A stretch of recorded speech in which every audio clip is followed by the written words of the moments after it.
అందరికీ నమస్కారం. ఈరోజు ఈ వీడియోలో తిరుమల శ్రీ వెంకటేశ్వర స్వామి వారి నామానికి ఉండే విశేషాల గురించి తెలియచేయబోతున్నాను. కొత్తగా మన ఛానల్ని ఎవరైనా చూస్తున్నట్లయితే సబ్స్క్రైబ్ చేసుకొని పక్కనే వచ్చే బెల్ సింబల్ని యాక్టివేట్ చేసుకోండి.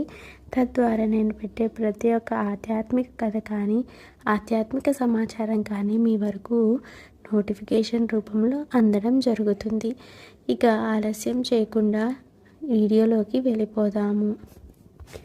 ఈ వీడియోని చివరి వరకు చూసి లైక్ మరియు షేర్ చేయడం కూడా మర్చిపోకండి. శ్రీవారి నుదుటిపై ధరించే నామం ఎంతో ప్రత్యేకమైనది.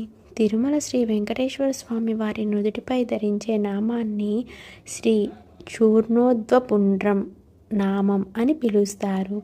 ఇది పచ్చకర్పూరం మరియు శ్రీచూర్ణం అంటే కుంకుమ కస్తూరితో తయారు చేయబడుతుంది. ఈ విశేష నామం స్వామివారి వైష్ణవ సాంప్రదాయానికి ప్రతీకగా నిలుస్తుంది. అయితే స్వామివారి నామం 2 తెల్లటి రేఖలు మరియు మధ్యలో ఒక ఎర్రటి రేఖ అంటే శ్రీచూర్ణంతో ఉంటుంది. తెల్లటి రేఖలు విష్ణువు యొక్క పాదాలను సూచిస్తే మధ్యలో ఎర్రటి రేఖ లక్ష్మీదేవి నివాసాన్ని సూచిస్తుంది. ఈ నామం స్వామివారి కనుబొమ్మల నుండి ముక్కు చివర వరకు ఉంటుంది.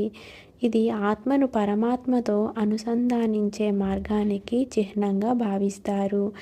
ఈ నామాన్ని ఉపయోగించే తెల్లటి చూర్ణం పచ్చకర్పూరం వల్ల ఏర్పడుతుంది.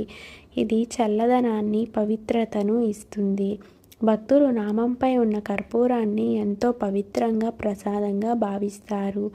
ఈ నామం కలియుగంలో భక్తులను పాపాల నుండి విముక్తి చేసే మోక్షాన్ని ప్రసాదించే స్వామివారి దైవిక శక్తికి సంకేతం.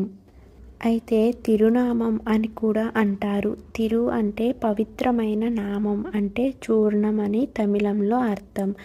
ఈ తిరునామం కర్ణాటకలోని మేల్కోటె అనే క్షేత్రం దగ్గర దొరికే ఒక రకమైన అభ్రకం నుండి తెస్తారు. ఈ మేల్కోటె మైసూరుకు దగ్గరలో ఉంది. ఇక్కడ ప్రసిద్ధి పొందిన చలువ నారాయణ స్వామి గుడి ఉంది.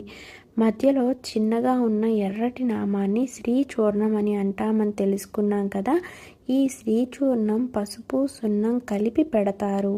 తిరుమలలో ప్రతి శుక్రవారం అభిషేక సేవ అనంతరం స్వామికి ఈ నామం పెడతారు. మరలా శుక్రవారం వరకు ఆ నామం అలానే ఉంటుంది. శుక్రవారం అభిషేక సేవకు ముందు దీన్ని తొలగిస్తారు. విన్నారు కదా స్వామివారి నామం యొక్క విశేషాలు. ఈ వీడియో మీ అందరికీ నచ్చిందని ఆశిస్తున్నాను.